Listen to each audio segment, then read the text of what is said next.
Hey, what's going on, Bobby? Hey, what's going on, man? Sorry, I was trying to get to the video thing to set the settings, but I couldn't find it right. I told you got to get practice.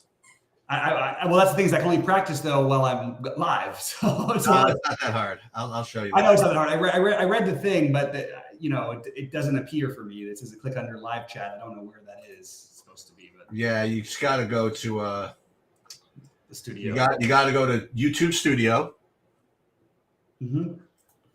and then on the and then like content, Uh-huh. and then you'll see like live. There's a tab there. Yep. Then you'll see that the live thing going on. If it reloads, I think you're right. Then you'll just click on it. Wow, why is it not showing? There it is. Okay, click on it. Click on it, and then on the left you'll see a thing that says customization. Yes. Oh, that's the piece I was missing. Yep, customization, and then subscribers or live chat subscribers, whatever. Then you see the drop down 20 minutes or something like that. Let's see. Yeah, there we go. Live chat, subscribers. There we go. And 20 minutes. Doesn't make well. All right. There you go. There we go. All right, we're in. And now we know how to do it. Now that's it. All right. I was missing one step. All right. So with that said, we got a big slate, guys, and good to see you all here. Don't forget to like and everything so we can keep doing these things for free. Do we have a one-game slate or we have more coming? We've got 30. No, I'm just kidding. We got 26 teams to choose from here. Do you have it as a one-game slate? I mean, it's Atlanta, right? I mean, what else is there? Well, Atlanta, even though is like it's not like these are like auto plays. You know what I mean? No. Well, Capella, give me one time. First of all, why is Capella is not any better of a play without Trae Young at all? He was a fine play anyway. There's no reason why his projection should have gone up by 5 points, or 4 points, or whatever the hell it was. I mean, DeJounte Murray is obvious, and the only thing I would just say to people is that they do have more guys who can create stuff like Sadiq Bey, Bogdanovich. I like all of these guys, and I would be overweight currently what they're all being projected at. Yeah. But the Okongwu Capella, who I'm currently playing, I don't necessarily feel like that's the I don't know. I don't like that I have him. I'm looking for me until like hopefully here Daniel Gafford's out or something weird's happening. You know, I think he's gonna play though. I do too. But the thing is, like, they're going to have one of the, there'll be 48 minutes combined between Capella and Okongwu in some form or another. So I understand why to do it. And by the way, Embiid's given up some decent games on the other side this year. Not in general, it's not something you want to attack, but if you have teams that you have to play out there with size, they make some sense. But even with Atlanta, like, how many are you really going to play? I don't think you should be playing more than 3 without running it back. Even that seems a little thin to me. I like Murray. Yeah. I like Sadiq Bey. Those are like the two I like the most actually. And the only problem, I would like to play either one of Capella or Okongwu, but like you said, I mean, like we said earlier, there's like a zillion centers. So if Capella ends up being like really chalky, that's probably something you're supposed to fade. Right. Yeah, I agree, and I had a lot of trouble like trying to come up with a really strong core because all these centers that project really well, and I feel like Capella, Robinson, Vooch is going to be unowned, and he's a really good play, and no one's going to play him. Obviously, it's hard to get to Embiid, but Jared Allen. Then you've got the other ones like Batatse, for example, is 5,200. Why isn't he Pirtle? Not to mention the center, the later one. I mean, like. Yeah. So there's just, and then obviously Jokic, there's a lot of plays at center. Zach Collins, I think, is a good play at center. Nurkic, I think, is a good play. There's just so many. I think that, by the way, the Reith looks like he's getting some ownership now. I'm not sure that's gonna hold up, although it might only because there's lack of value. But that's kind of interesting. Like I thought that was going to be kind of interesting as like a maybe getting a little different, but it's really not getting as different as I was hoping. So yeah, the Atlanta guys, but I mean that's what I think. I think you're probably playing. I would say two is my normal number of Atlanta players today. I have some lineups with 3. I also love Tyrese Maxey as a run back, and especially because they're going to have DeJounte Murray, handle a lot of the offensive load. it's going to leave Maxey in some favorable matchups, and it's hard to get to Embiid. So I like Maxey as a guy you can spend up on to get a little bit different. I think Devin Booker is still a great play, and I know he's 10-1, so it's hard to get to him, but I think he's a strong play that, without anybody else there, I think that against Sacramento, it's really hard for me to see him not having a decent game here, assuming the game's close. I personally like Simons better than I like Cole Anthony, but I like both of them. These are just some of the priority guys for me. I agree with you. Sadiq Bey on DraftKings is my second one. I don't mind if you want to say like Sadiq Bey and I know they're different prices, but Bogdanovich I think are really close. Dante Exum still I think is worth gambling on, but the problem is he's being treated like not a gamble. Same with Bates Diop, but it does allow you to delay. So a lot of those iffy plays, and then I'm going to be way over the field on DeRozan and the Bulls guys as we talked about earlier. We see now that the projection has come way down for Caruso, but I like Caruso still. I kind of like Caruso, White, and DeRozan. I like Vooch, but it's just harder because I'm playing double centers pretty much everywhere, and it's harder for me to afford him when I'm prioritizing DeRozan and White. And then running it back with Wemby, I think, is a reasonable idea. So that's my main core of what I'm doing. What are you finding? I'm trying to work on my FanDuel. I was kind of happy with my lineups before the Atlanta news came out, so I'm trying to screw around with it. I like the Wembyana DeRozan thing, and I was actually playing Vooch also. So I was actually going for it, yeah. And Chetty. So I had a little stat. I had a San Antonio Chicago thing going, and now I think I can make it work without making too many changes. I still have to play DeJounte Murray, obviously. But you like Bogdanovich today? Yeah, that's what I was saying. Yeah, which one? What you mean? I think both. The Atlanta one. What? You like the Bogdanovich, right? Yeah. I think both Bogdanoviches are totally. Do you have any problem with playing DeJounte and Bogdanovich together? No. Okay. But if I was gonna play two big lineups, I probably would split them up in that case. You know what I mean? What do you have? You like anything power forward on FanDuel aside from Caleb Martin?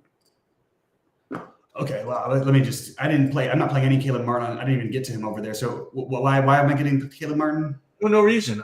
That's what I happen to have right now. So what's his price? So at 5,800.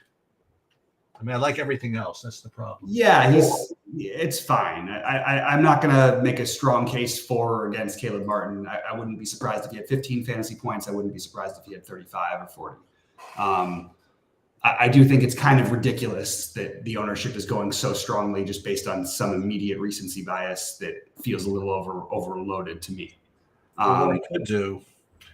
Yeah, so you're telling me Exum is now really popular, I think, on FanDuel, right?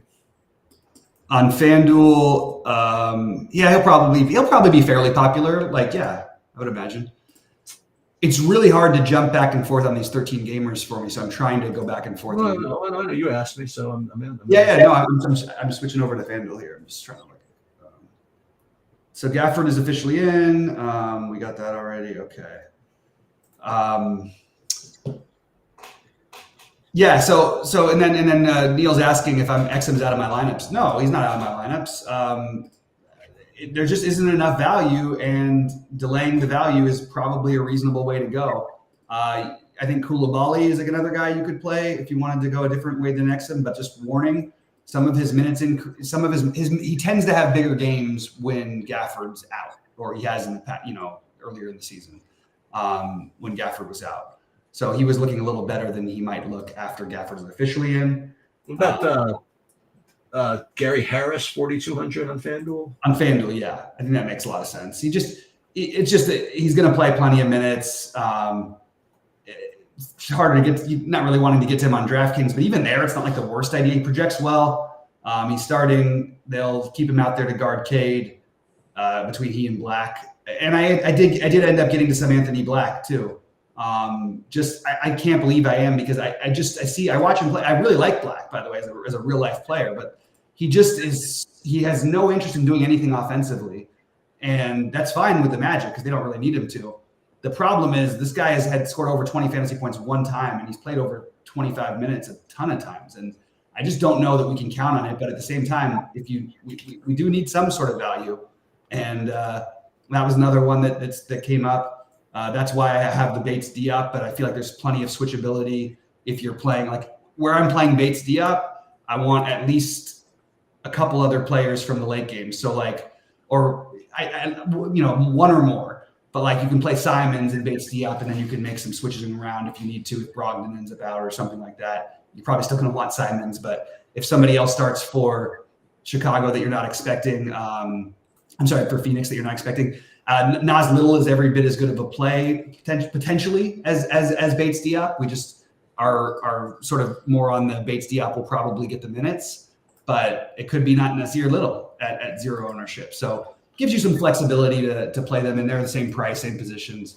So that's sort of what I'm doing. Like, you know what I mean? It's just it's a really tough slate. And then, 150 is not me is asking, do we have any Derek Lively tonight? I don't, but I have no argument against him. They're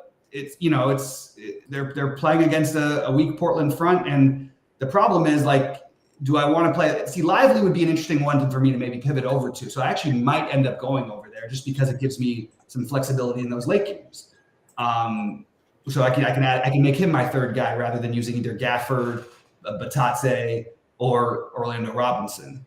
And I think that's totally reasonable. But I don't think it's like none of these mid 5K guys are like going to be priorities, even though I'm sort of trying to side with some of them more than others. It's just there's just too many of them at center for me to decide like, okay, well, this is Batatse's night or Gafford's. They're all similar-ish situations, and they project in a close enough range to where I think just playing the lower-owned ones is probably the best way to go.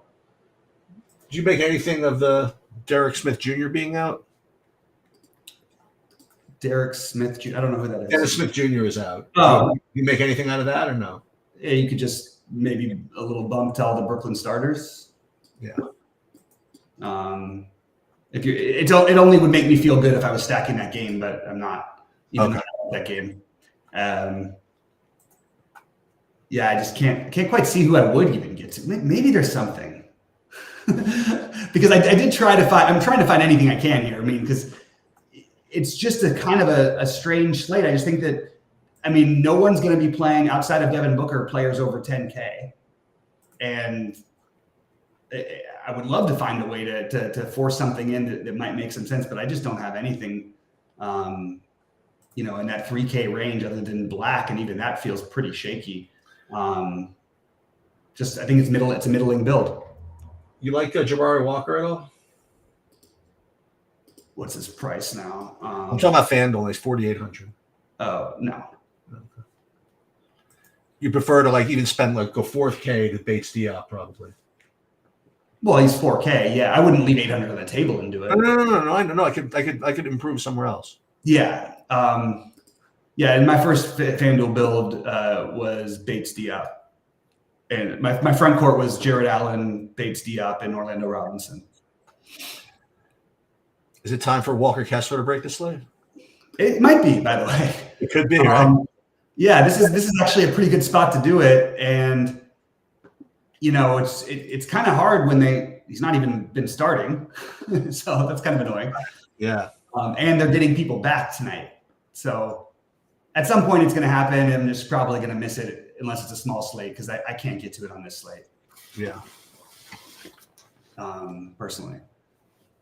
So I got to think of what I want to do with my big buy-in on DraftKings. Actually, this looks good. I honestly, I'm with you with respect to the Cole. Not with you with respect to the Cole Anthony play. I mean, I'd just rather not play him. 150 is me is bringing up Jared Butler as a play for Washington. If I play the 10th man on Washington, who hasn't played more than, I think, 15 minutes in a game this season and is coming off a 6-minute game and is likely not to play at all, I'm probably going to have to just quit playing DFS. Then you're not happy with yourself, huh? I just think it's terrible, beyond terrible. I don't care if he gets there. If he does, it's going to be in zero time, but it's just there's no way I'm ever going to make a play like that.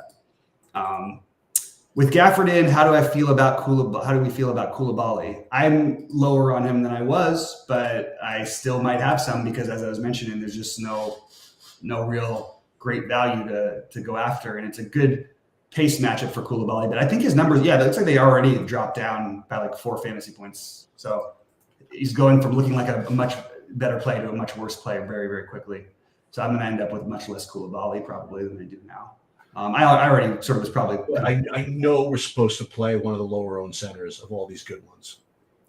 We are supposed to. Yeah, I don't know exactly which one it is. That's the thing that's hard is like, how are you ranking? Like, it's so hard to rank these guys. So like, for me, I think I like Orlando Robinson more than I did to start the day. I think Gafford and Robinson are probably my 2 favorite, but right behind them is. I like the Vooch play. That's what I like. The Vooch one, yeah, well, that's great because that's something people aren't going to. Yeah, that's. But he's not the cheap center that we were to do. No, I know.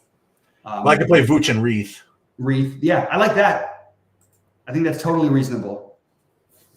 And for what it's worth, I do think people are going to be shying away from Gafford because of the being questionable all day and until pretty late in the day. And his minutes are always in flux anyway because they do like to go small, and this game could definitely go small. And he came out of the last game injured, which is partly why Koulibaly had a good game. Oh, no, sorry, he didn't come out of the last game injured. He fouled out of the last game in 22 minutes because he was playing Embiid, which is another thing to be worried about Capella, by the way, tonight. Speaking of which, Jokic versus Şengün is very interesting. If you can tell me the guys you're playing around them, let me know, because I don't know how you're getting to those 2 guys. Yeah, I know. That's the problem, isn't it? It's just, and even where there is value, the value is like somewhat it's a center. These 5K guys and even the Congo at 49 and Reith at 4K, these are all like legitimate plays. So it's hard to play those 2 centers. And then even if, let's just say they put up exactly what they did last time and you get 130 between the 2 of them, which obviously is a huge number. Are you even like, what are you doing with the rest of your guys? Like, because you're averaging out to like 4 something a player. Or a little higher than that. It's about 5K a player, but still, just not that many options to go with that kind of pairing. Which I really wanted to stack Atlanta and Philadelphia, thinking that we'd have some stuff. But you got to play Anthony Black, you got to play Duop Reith, and you've got to probably play a bunch of these very questionable 4,500 guys. It'd be nice to be able to play Devin Booker, right? I'm playing Devin Booker in one of my big buy-ins. Yeah. I'm committed to it, and on FanDuel, I am stacking up the Atlanta-Philadelphia game as a 4-man stack, nothing crazy, with DeRozan and Banchero as my other spend ups in addition to them. As always, easier to get people in on FanDuel. Simons, Harris, Diop, that does not wait. Gordon, Franz Wagner, Hunter, Harris with Jokic. Oh no, Dunbar. The problem is you said Şengün and Jokic. I thought you were just talking about playing both of them. That's a reasonable thing to put around Jokic, but it's also a reasonable thing to put around Embiid. And you're skipping by doing exactly that. You're skipping basically like I think that one of Bogdanovic, if the game stays close, I think one of Bogdanovic and one of Bogdanovic or Murray kind of is almost always getting there unless it's like that weird Sadiq Bey 50-point game. And like, I just feel like you have to play one. Like, I don't know. The more I think about it, I think you really want to have at least one of those 3 in your lineups. And if not, I would go to DeAndre Hunter or Capella. It's really hard for me right now with no Atlanta players, even though it might work. It's just the one place where everything feels the most cozy. You watch anything on the other side of the Sacramento game or no? Probably not, right? Other side of Sacramento. Booker, no, not at all. Could it happen? Sure. Like a month. Exum, you could play a small forward on DraftKings. I get it. Okay. Yeah, the point guard small forward thing for Exum. And by the way, there is just other values. Speaking of having 3 or 4 guys in the later games, if you get to that Phoenix Sacramento game, like what if Jordan Goodwin is starting? I think he's actually a really strong play if he does start, or a really interesting potential value play if he does start. But if he doesn't, I really have no interest whatsoever. Even though he's gotten there in some games off the bench, he's a very active guy. I kind of like him. And by the way, the Bates Diop thing doesn't look like anyone's playing him anymore on DraftKings because his projection came down because they sort of middled it out between all of them. But I'll tell you what, if you're in trouble or you're not doing as well as you'd like, or even if you just want to take a gamble and you somebody else has probably got like a 4,500 something or other like that, I think just Nas Little is probably the guy I would go with. Nas Little, as opposed to Diop. Yeah. So this is an interesting question that Jolly's bringing up here. First of all, I never like the phrasing of is someone a good play? It's really hard for me just to say, like, I'll just say what I'm doing. That's the easiest way for me to do it. But Zubac, I named like 9 centers that I like better than him in the same price range. But he will be the lowest owned of them all. It is a plus matchup. They do play with some size in Utah, although the Clippers still will probably try to go small on them. And I think it's totally reasonable to play Zubac. This is a 13-game slate. It's really hard. Like, if you're playing Zubac tonight, you probably should have been at least considering him the last few weeks when they're playing on 5 and 6 and 7 game slates. And you're not really getting any edge over, you know what I mean? Because being the only person to play him or being one of only a few people to play him in the 600 is no different than being one of only a few people to play him in the other 888 with only 7 teams playing. You know what I mean? There's not any advantage you're really gaining by getting that different, except for that he does always have a big ceiling. It's just so hard because you're counting on a ton of rebounds and putbacks. They will not run one offensive play for him. That's just the way they play. And they'll try to go small as soon as they can. So it's a little bit tricky, to be honest, for me to get to the Zubac thing. For a little while with those minutes were trending up and they're sort of trending back down again. Even in matchups against bigs, they've trended back down overall. So I am a little bit more skeptical, but I love the low ownership. There's just so many other low ownership plays. Right now, the 2 centers I have, because I'm playing 2 centers. Okay. Actually, Gafford and Okongwu, which is weird. Gafford and Okongwu. No, see, I have that in one of my lineups. Oh, do you? I literally have that exactly, and I have a different one with Gafford and Capella. That just doesn't feel quite right, does it? I don't know. It doesn't, because I'd rather have. I think I want to put the cheapo in the late game. Yeah. Yeah. Why not? The Dewop or whatever. Yeah, Duop Reith. We only get so many chances to play Duop Reith. We can play this Capella Okongwu thing every day. It's literally the same thing every single day with those two. And Reith was really good for a minute. Gives me a little more flexibility if I do that. That's all. Yeah. Who's my favorite between Okongwu and Gafford? It has to be Gafford, right? Between those two, probably. But at least I know I'm starting. It's like whatever. Right. But I think Robinson they're the exact same price. There's no difference. Right. Robinson, Robinson. I meant Gafford as opposed to. What's that? I meant Gafford. I know that he's starting at least. Yeah, but Robinson we know is starting too. I meant Okongwu. No, I know, but they're the same guys. I'm just saying Gafford is the same as Robinson. They're both. Right. Okay, fair enough. Yeah. So I'm just saying either one of those guys, I would say. But I think that Robinson is probably the consensus as what's the better play. I kind of like Gafford if he's going to be lower owned, and I kind of like Robinson if he's going to be lower owned. I've got them split up right now. But that's where I'm at with those guys. You like Kamara at all? I mean, it's another one of those fringy ones that I talked about. But at least with him, he's got a regular role in the team, starting and all that. Maybe Brogdon being out will be a benefit to him. I had 13 rebounds in his last game, and Brogdon didn't play. Well, forget that. Well, Ayton didn't play. Well, Ayton's still not playing. Right.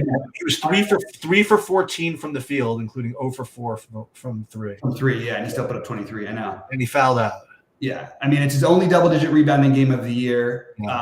But like you said, he hasn't played that many games without Ayton, so why not? Why not? I like Kamara better than I like Jabari Walker. You like Kamara better than Jabari Walker. But again, make that play. Kamara's fine. Kamara, put Kamara in the Exum spot if you want to, But both of them have volatility. Thoughts on a Koji in the Phoenix mix? So Rima, that's a good question. That's the thing is we don't need to answer that right now. The point is you're going to end up, at least I'm going to end up with multiple players from that later stuff. You know what I mean? whether it's Dallas with the Exum play, whether it's Portland with Reith and Simons, whether it's Phoenix with Booker, obviously that's not going to change anything, or Nurkic, or Bates Diop. So I really think Okogie's probably going to start no matter what. He's highly volatile, but I think it's probably worth a tournament play. And also, it's not a guarantee that he starts. So if he doesn't start, I would not touch him with a 10-foot pole. If he does start, I think he's playable. But I still don't think he's a better play than the other guys. They seem to have more of a commitment for whatever reason. Well, not really. I mean, they're just sort of spreading it out between all these guys. I don't feel that strongly about it. What happens though? If we come around and it comes time and Yuta Watanabe's starting, you know what I mean? Right. For Phoenix, but this all to say that all of these guys for Phoenix, while some of them probably get there, and the starters make the most sense, they have 5 guys at the same position that they're going to all get minutes tonight, or the same 2 positions. So it's a little tricky. You make them later on results and depending on starting lineups. And you might go somewhere else. Kobe's going for Thibault, and I am trying to figure out why.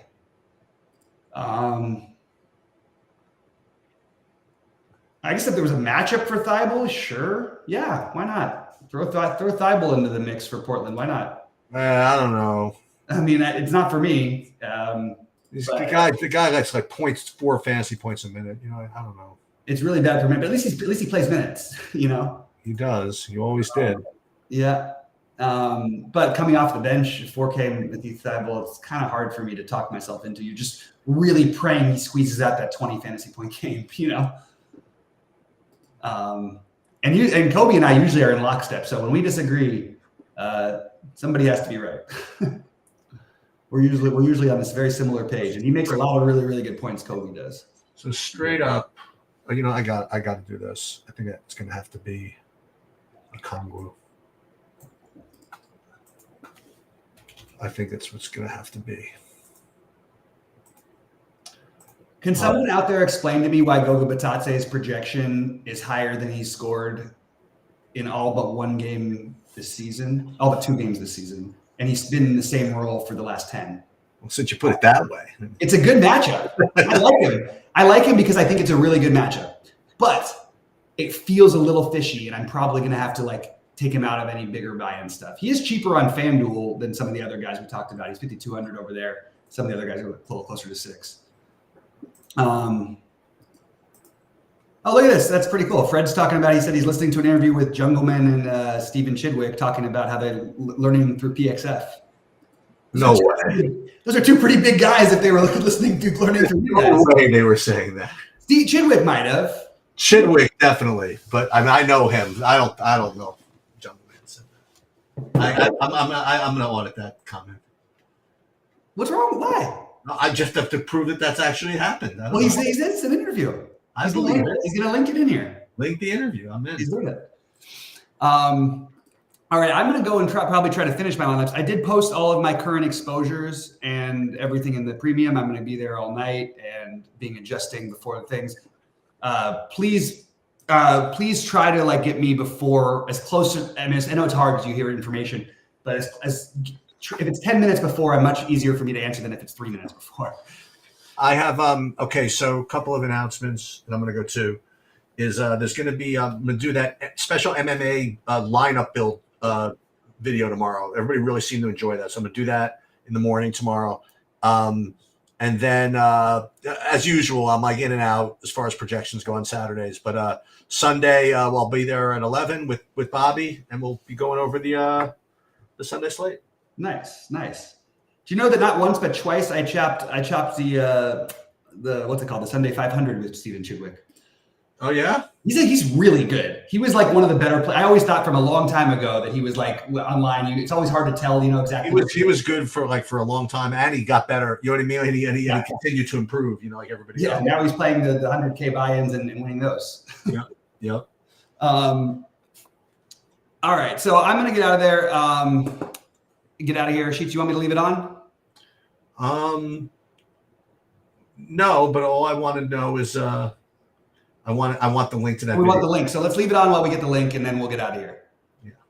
All right. Good luck, everybody. Have a good night, Sheets. Okay, later.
All right, I'm gonna no problem. I'm gonna run. Have a good weekend.